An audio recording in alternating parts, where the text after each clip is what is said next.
It was a peaceful evening, the sun just beginning to set behind the hills, casting a warm orange glow over our quiet neighborhood. I was in the kitchen preparing dinner, as the soft hum of the radio played in the background. My son Eric had just returned home from college for the weekend. There was a calm, comforting energy in the house, the kind of peacefulness that comes with familiarity. Eric had grown up so quickly. It felt like just yesterday he was a boy following me around the house, asking endless questions about life. Now at 21, he was no longer the little boy I remembered, but a young man, strong, confident, and at times unknowingly distant. The dynamic between us had shifted as he matured, and it was something I was still getting used to. Dinner was ready, and I called him from the living room. As we sat down at the table, I noticed the way he looked at me, different, intense in a way that made me pause. I brushed it off at first, thinking it was my imagination. We talked about his classes, his friends, and how much he missed home. But the way he spoke, the way his eyes lingered on mine longer than usual, made me feel something I couldn't quite put into words. After dinner, we decided to watch a movie together, something we used to do all the time before he left for college. The living room felt cozier than usual, the dim lighting and soft cushions, making it a perfect setting for a quiet night in. I couldn't remember the last time we had such a peaceful evening together. As the movie played, I found myself glancing at him more than I should have, noticing the way he had grown into himself. He was no longer the child I had raised, but a man. And then, just as I was beginning to feel a strange sense of unease about the thoughts crossing my mind, he shifted closer to me on the couch. At first, I thought it was innocent, but then his hand brushed against mine. A spark shot through me, something electric, something I knew I shouldn't feel. I pulled my hand away quickly, startled by the intensity of the moment. "What's wrong, Mom?" he asked, his voice soft, almost concerned. I looked at him, my heart racing, unsure of what to say. "Nothing, sweetie. Just tired, that's all," I replied, trying to dismiss the feeling, and hoping he didn't notice the tension between us. But I knew something had changed in that moment, something we couldn't ignore. The line between mother and son had blurred, and even though neither of us had crossed it, the air was thick with unspoken thoughts. We sat there in silence, the movie playing in the background, but neither of us was paying attention anymore. I got up telling him I needed to go to bed early, but as I walked away, I couldn't shake the feeling that something had shifted between us. As I lay in bed that night, my mind raced. I knew I couldn't let this feeling grow. I had to keep my distance for both our sakes. But deep down, I wasn't sure how. The next morning, I woke up feeling unsettled. The events of the previous night played over and over in my mind. I tried to shake the feeling, convincing myself that it had all been in my head. I was his mother, nothing more. Nothing less. I loved him deeply, but not in a way that could ever be misconstrued. I was being irrational, I told myself. Eric was already up by the time I came downstairs, sitting at the kitchen table with a cup of coffee. He greeted me with a smile as if nothing had happened. Maybe it really had been nothing, just an odd moment that only I had noticed. I decided to push it from my mind, at least for now.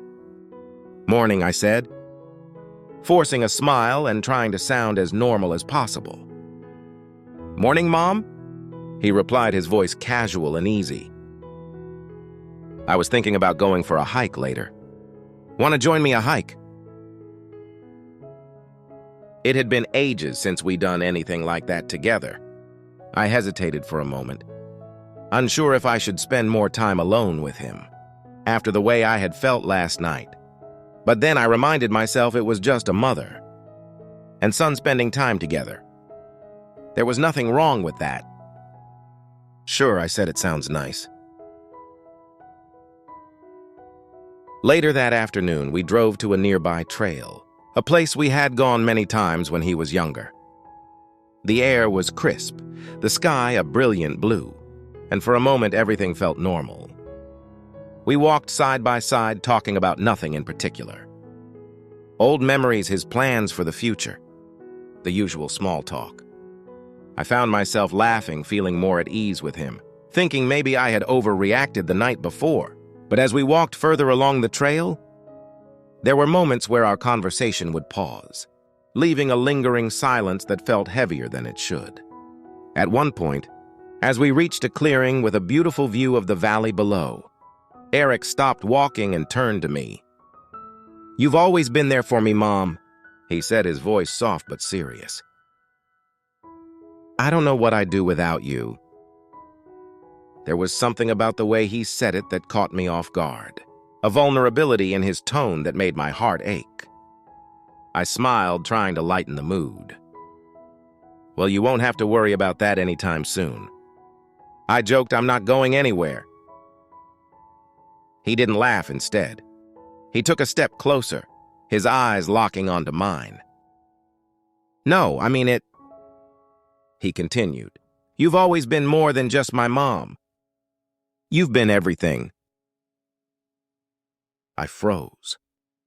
The words hung in the air, heavy, and loaded with meaning I wasn't ready to face. I searched his face for some sign that he was just being sentimental, that this was just an innocent moment of affection. But there was something in his eyes, something that made my heart race again, just like the night before. "Eric," I said, my voice barely above a whisper. "You know how much I love you, right?" "Of course," he replied.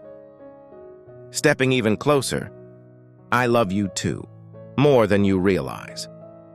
My pulse quickened. This wasn't how a mother and son were supposed to talk. To look at each other, my mind screamed at me to step back, to put some distance between us. But my body felt frozen in place. "I think we should head back," I said, my voice shaky. "It's getting late." But before I could turn away, he reached out and gently took my hand. The touch was innocent enough. But the way he held on, the way his thumbs slowly brushed against my skin, made my stomach twist in a way I couldn't ignore. "Mom," he said softly, his voice filled with something I couldn't quite name. I don't know how to say this, but I've been feeling something I shouldn't. And I think you felt it too." Panic surged through me. I pulled my hand away, taking a step back, my heart pounding in my chest. "Eric, stop," I said, my voice trembling. "You don't mean that you're confused?" He looked at me, his expression a mix of confusion and hurt. "I'm not confused, Mom. I know how I feel." "No," I said, shaking my head. "This isn't right. You're my son. We can't—" I couldn't even finish the sentence. The words felt too dangerous, too heavy to speak out loud. Eric took a deep breath, his face clouded with emotion. I know it's not right, but I can't help how I feel. And I don't think you can either." Tears welled up in my eyes as I struggled to keep my composure. This wasn't happening. This couldn't be happening. I had to stop this before it went any further. Before we crossed a line we could never uncross. "I'm your mother," I said, my voice breaking, "and I love you." But not like that. "I can't. We can't." The words hung between us. Thick and suffocating, I could see the pain in his eyes, the way his shoulders slumped in defeat. He nodded slowly, looking down at the ground as if ashamed. "I'm sorry," he whispered. I didn't want to make you uncomfortable." I swallowed hard, trying to push down the overwhelming mix of emotions, swirling inside me. "It's okay," I said softly, though I wasn't sure if it really was. Let's just go home. The drive home was suffocatingly quiet.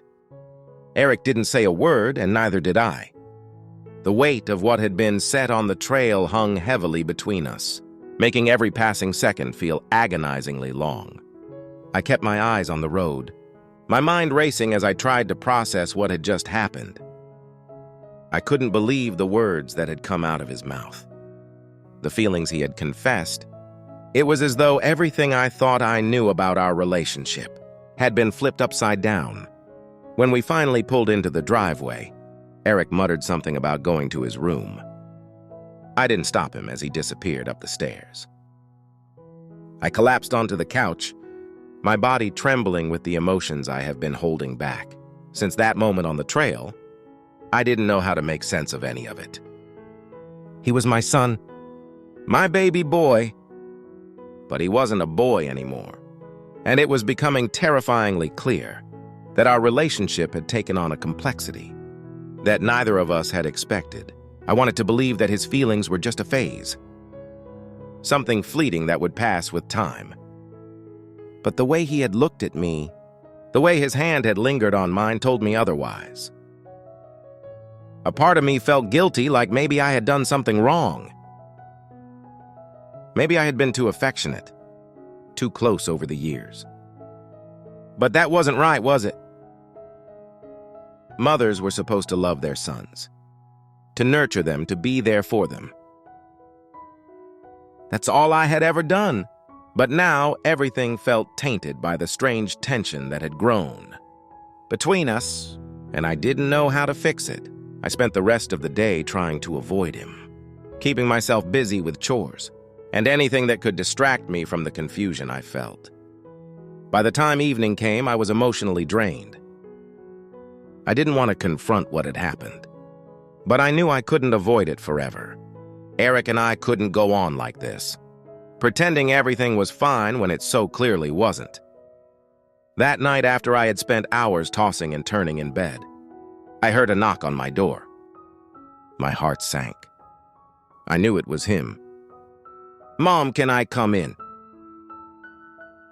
Eric's voice was soft, almost hesitant. I hesitated, my mind screaming at me to say no, to create some distance between us. But I knew I couldn't keep avoiding him. I had to face this no matter how uncomfortable it made me. "Come in," I said quietly, sitting up in bed and pulling the covers up around me, as if they could somehow shield me from the emotional storm that was about to unfold. Eric stepped inside, looking as conflicted and unsure as I felt. He stood at the edge of the room for a moment, not quite knowing what to do with himself. After a few seconds, he sat down on the edge of the bed, but kept his distance. "I'm sorry," he said, his voice heavy with regret. "I shouldn't have said what I said earlier. I don't know what came over me." I nodded slowly, trying to find the right words. "I know this is confusing," I said. "But what happened earlier, that can't happen again, Eric. We have to be careful. This isn't how things are supposed to be." "I know," he whispered, his eyes downcast. "But it's so hard, Mom. I don't know why I feel like this. I've tried to push it away, but it just keeps coming back." His words struck something deep within me. I felt an overwhelming sense of sadness for him. For both of us, really. This wasn't a situation I had ever imagined myself being in. But there we were, trapped in a web of emotions that neither of us knew how to untangle. "I'm your mother," I said again, my voice gentle but firm. "That's all I can ever be, you know that, right?" He looked at me, his eyes filled with pain, but he nodded. "I know," he said. I don't want to lose you." "You're not going to lose me," I assured him. "But we have to set boundaries, Eric. This is dangerous territory." For a moment, there was silence between us. The tension from earlier in the day still lingered, but there was also an unspoken understanding that things couldn't continue the way they were. We both knew it, even if neither of us wanted to fully acknowledge it. "Maybe it's best if you go back to school tomorrow," I suggested gently. "I think we both need some space to clear our heads." Eric nodded slowly, though I could see the sadness in his eyes. "Yeah," he said quietly. "Maybe you're right." The next morning, I watched as he packed his things, the air between us thick with unresolved emotions. I wanted to hug him to tell him that everything would be okay. But I couldn't bring myself to do it. Not after everything that had happened. When he finally left, the house felt emptier than it had in years.